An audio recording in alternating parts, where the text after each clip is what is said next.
Bonjour, regardez ce que je tiens dans la main. C'est un pointeau. C'est un objet qu'on utilise généralement pour marquer des pièces avant de les percer.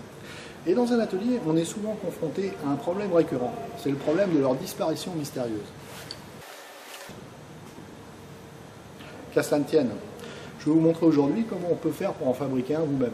Alors, pour cela, on va utiliser deux pièces séparées qu'on va assembler avec le procédé de brasure. C'est l'objet de la démonstration d'aujourd'hui. Alors, ces deux pièces, quelles sont-elles? Moi, j'ai récupéré un rouleau de roulement aiguille qui est très très dur. Avec, j'ai pris un rond d'acier tout à fait normal sur lequel j'ai pratiqué un trou central. Et on va pouvoir assembler les deux avec le procédé de la brasure. Alors, pourquoi on utilise obligatoirement de l'acier trempé? J'aurais pu me contenter de prendre un rond comme ça et puis de lui donner une forme conique avec un tour. Et bien, qu'est-ce qui serait passé dans ce cas-là? Eh bien, lorsque j'aurais frappé sur la pièce que je dois marquer, c'est pas la pièce qui se serait déformée, c'est le pointeau. Il se serait émoussé immédiatement. Pourquoi? Parce qu'il n'est pas assez dur. Donc, il va falloir utiliser un acier très dur. Et cet acier, c'est de l'acier trempé. Alors, c'est une chose très importante d'utiliser de l'acier trempé. Vous allez voir qu'à la fin de cette opération, on sera obligé de le retremper, puisqu'il aura subi une détrempe. Nous allons essayer de braser cet assemblage donc, avec un acier normal et un acier trempé. On va essayer de braser ça au brox. Alors, pour braser au brox, il faut déjà avoir un poste oxyacétylénique, que voilà, qui est constitué donc de deux bouteilles, une bouteille d'oxygène ogive blanche et une bouteille d'acétylène ogive marron. Vous remarquerez qu'il y a des manots détendeurs sur chaque bouteille. Un manot détendeur, c'est, comme son nom l'indique, un détendeur équipé de deux manomètres. Le premier manomètre, là j'ouvre la bouteille ici, le premier manomètre indique la pression qui règne à l'intérieur de la bouteille. Le second manomètre nous donnera la pression disponible au bout du chalumeau. Et on règle cette pression en agissant sur cette molette de réglage. Donc en serrant la molette, je vais augmenter la pression disponible au bout du chalumeau. On a l'habitude pour l'oxygène de mettre à peu près à 1,5 bar. Donc là, je ne dois pas être trop mal. Voilà, pour l'acétylène, même chose. Manot détendeur avec pression disponible dans la bouteille et pression au bout du chalumeau. Et là, on a l'habitude de mettre 0,5 bar. Donc je serre la vis de façon à avoir 0,5 bar. Si d'aventure vous aviez réglé trop haut, vous allez vous apercevoir qu'en desserrant la molette de réglage, la pression ne descend pas. Il faut décomprimer le chalumeau. Pour cela, je vous montre. Le chalumeau est constitué de deux robinets, un pour l'acétylène, marqué en rouge, un pour l'oxygène, marqué en bleu. Pour décomprimer, cette fois-ci, l'oxygène, j'ouvre ici le robinet et je vais faire mon réglage. Voilà. Robinet ouvert, donc. Robinet ouvert, c'est mieux. Okay. Et je ferai la même chose avec l'oxygène. Ok. D'accord? Voilà pour le réglage du chalumeau. Lorsque lorsque j'arrête de braser, que je vais remiser mon poste oxyacétylénique, je dois fermer les bouteilles, je dois détendre les manots détendeurs. D'accord. C'est-à-dire fermer les bouteilles. On ferme les bouteilles en vissant les robinets et ici, on dessert ici de façon à ce qu'il n'y ait aucun souci de si jamais la bouteille est mal fermée, qu'on ait une fuite pour être plus sûr. On ferme les bouteilles et on dévisse les manots détendeurs. Ok. D'accord? Très bien. Alors, maintenant nous allons passer à la brasure proprement dit. Nous allons procéder à l'allumage du chalumeau. Pour ça, il faut ouvrir un petit peu l'oxygène. Donc là, on entend un petit bruit. Un tout petit peu, je vais vous expliquer tout à l'heure pourquoi. Ouais. Et j'ouvre l'acétylène. Voilà. Donc j'ai un mélange qui sort. Je vais pouvoir enflammer ce mélange. Voilà. Donc là, j'ai une flamme dont on voit qu'il y a bien les deux composants, c'est-à-dire l'oxygène et l'acétylène. Je vais vous montrer ce que ferait une flamme. Alors je vais un petit peu la dérégler. Voilà. Si je ne mets pas d'oxygène dans cette flamme, voilà ce qu'elle devient. Elle devient déjà très jaune, très éclairante. Ouais. Je vais mettre mes lunettes. D'accord. Et si je continue à retirer, c'est-à-dire à retirer de l'oxygène, je vais aussi constater une fumée noire épaisse et qui même provoque, enfin fait de la suie, je la refais encore un petit peu, voilà, fait de la suie qui ira se déposer un peu partout dans le local où vous serez. D'accord. Donc à éviter. Donc c'est pour ça qu'on met un petit peu d'oxygène avant d'allumer. Avant d'allumer, d'accord. Voilà. Très bien. Alors le réglage il est assez simple, on y va par étapes. Donc je provoque un petit excès d'acétylène en ouvrant le robinet d'acétylène et je vais compenser en remettant de l'oxygène pour retrouver une forme de flamme un peu mieux. Et alors là, je sais pas si on verra sur le film. Voilà, mais au bruit. Hein. Alors allez, je vais encore faire une étape. Donc j'ouvre un peu plus l'acétylène, voilà, et je vais compenser avec de l'oxygène. Voilà. Donc là, je suis sur une buse un peu petite.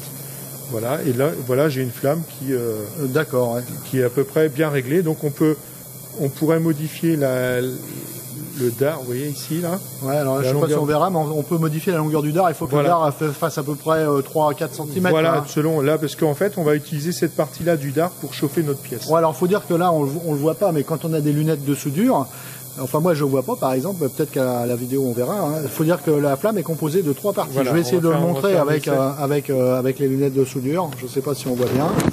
Alors théoriquement on devrait voir donc le panache, c'est la partie la plus longue. Après il y a une partie intermédiaire qui est un peu plus foncée on va dire. Voilà. Et puis la partie très très brillante c'est le dard, donc lui fait fait 1 cm maximum. Voilà, là, alors avec quoi il faut qu'on ait une... Donc avec le petit dard, enfin le grand dard, pardon, avant le panache. D'accord, c'est avec la zone intermédiaire qu'on va braser en fait. Voilà. On n'est jamais tout proche du bec du... Bon, bah très bien. Bah, je vous rends vos lunettes, monsieur Lucas. Voilà. Donc maintenant nous allons procéder à la brasure. Voilà. Pour cela j'utilise une baguette de broc. C'est une baguette qui c'est dangereux parce que c'est très long et on ne saurait pas trop ce qu'on va faire de... Ouais, on peut éborgner quelqu'un en fait. Hein. Voilà, donc c'est surtout ça. Donc on a l'habitude, je vais poser mon chalumeau ici, et on a l'habitude de plier la baguette ici pour éviter d'éborgner un camarade ou un collègue. Ça peut arriver très fréquemment. Hein. Voilà. Voilà. Donc ça c'est une petite précaution à prendre. Je vais utiliser de la poudre décapante. Cette poudre décapante aura pour effet d'étaler la brasure à l'endroit où je veux braser, c'est-à-dire ici. Ça va améliorer en fait Voilà, sinon la brasure va faire des gouttes et ne va pas s'étaler sur les métaux à assembler. D'accord. Donc pour reprendre un peu de poudre décapante, je chauffe vite fait ma baguette, c'est-à-dire très peu. Ouais, très peu. Et je trempe. Ah puis là on voit que ça apparaît. Mais avant vous avez chauffé les 2 pièces. Oui, non, c'était pour expliquer. C'était juste pour voir. Donc voilà, je vais même rajouter un peu de poudre. Un peu de poudre encore. Voilà. Donc voilà, cette poudre, je vais commencer par l'étaler. Donc en chauffant les pièces, on n'a pas besoin de chauffer énormément, hein, c'est surtout pour faire fondre la poudre. Oui, ça fond voilà, instantanément. Instantanément, donc j'en mets un peu partout sur la brasure. On fait ça 2-3 fois quoi en fait. Voilà, donc il y en a un peu partout. Alors il y a des baguettes enrobées où ça se fait en direct, il n'y a pas besoin d'avoir une poudre à part. Hein. Moi j'aime autant cette méthode-là. D'accord, ouais, je crois qu'il existe même des gels qui permettent qu'on étale au pinceau avant. Voilà. Donc voilà, j'ai décapé. Maintenant pour braser proprement dit, je chauffe. Alors là vous ne verrez peut-être pas grand-chose parce que on voit que la pièce chauffe au rouge quand même, hein, mais pas les deux. Pas les deux, donc je vais un petit peu accentuer sur celle d'en bas. Ouais, en fait il faut chauffer davantage celle d'en bas puisqu'elle est plus grosse. Voilà. Hein, il faut qu'elles aient à peu près la même température. Voilà. Et là, voilà, exactement. Ça devrait être bon. Alors comment? Et là, donc j'attends que les 2 pièces soient bien chaudes. Ouais. Et je vais déposer.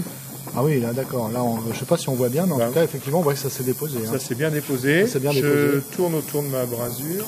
D'accord. Et je refais la même chose. Donc je chauffe bien, le temps que ça soit porté au rouge. Alors si je dépose trop tôt, comme je viens de faire, là ça ne fond pas. Voilà. Est-ce que vous voyez? Bah c'est magnifique, c'est magnifique. Alors là par contre, il y a un petit écueil qu'il faudrait éviter, oui. C'est de laisser refroidir doucement cette pièce. Voilà. Alors, pourquoi? Alors ça c'est vous le spécialiste. Ah c'est moi le spécialiste. Alors, en fait, donc il ne faut pas laisser refroidir cette pièce doucement, parce que lorsqu'on laisse refroidir de l'acier trempé doucement, il redevient mou. Pour des raisons un petit peu compliquées, qui sont des raisons métallurgiques. Et donc si on a de l'acier trempé et qu'on le chauffe au rouge et qu'on le laisse refroidir doucement, il va redevenir mou. C'est ce qu'on vient de faire. C'est ce qu'on vient de faire. Donc là, on a détrempé, on a détrempé la petite aiguille de roulement. D'accord. Et donc, si j'utilise ce pointeau pour marquer une pièce, c'est le pointeau qui va se déformer. Comment faire pour retremper cet acier? Eh bien, je vais procéder exactement de la même manière. Je vais le chauffer au rouge et je vais le refroidir brutalement. Je vais le refroidir brutalement dans un liquide. Généralement, c'est de l'eau. On peut aussi utiliser de l'huile, selon la dureté qu'on veut obtenir à la fin. Donc là, nous, on va bêtement utiliser de l'eau, on va chauffer au rouge et on va opérer cette trempe. Alors l'idée, c'est de tremper. Alors la trempe, ouais, on va retremper cette pièce qui a été détrempée. Allumage du chalumeau, réglage de la flamme. Donc là, pas la peine d'être très pointu. Hein. Ouais, d'accord. Et on va préparer. Alors jusqu'au. Alors il suffirait de chauffer à la limite la pointe, hein. La pointe et même peut-être toute la partie. Ça servirait à rien de toute façon de tremper cet acier-là puisque c'est un acier qui n'est pas trempable. D'accord. Donc juste la pointe. Il faut qu'elle soit rouge au moment où je mets dans l'eau. Oui, il faut qu'elle soit rouge cerise précisément. Là, il va falloir un coup de main. Ah d'accord. Moi, je vais saisir la pièce, ouvrir l'étau. Ouvrir l'étau, d'accord, voilà. tout simplement. Ça y est. Attention. Tu peux la chauffer un petit peu plus. Je vais faire comme ça. Ouais, d'accord. Ouais, fais-le comme ça. On va le faire comme ça. Donc je chauffe bien. On chauffe au rouge cerise. Alors les gens, les métallurgistes dans le temps, les forgerons, ils avaient un nuancier où ils regardaient à l'œil quelle était la couleur obtenue. Donc on va dire que ça c'est du rouge cerise. C'est rouge cerise. Allez hop. Et pouf. Voilà. On trempe. Trempe encore, laisse tremper. On laisse tremper. On laisse tremper, que ça refroidisse bien. Alors, l'extinction du chalumeau, en fait. Oui, l'extinction du chalumeau. Alors, quel robinet on fermera en premier? Eh bien, moi, je dirais qu'on va fermer l'acétylène pour pas faire de suie. Exactement. On va fermer l'acétylène. Voilà. Et ensuite, l'oxygène. Ah, très bien, très bien. Voilà. Eh bien, je vous remercie beaucoup, monsieur Lucas. Nous avons un joli pointeau, là. Est-ce que je peux le saisir avec mes doigts? Non, on peut pas. Hein. Je vais mettre complètement dans l'eau, si tu veux. Voilà, attends. Voilà. Maintenant, il doit être... c'est bon. Préhensible. Ah, mes doigts fument.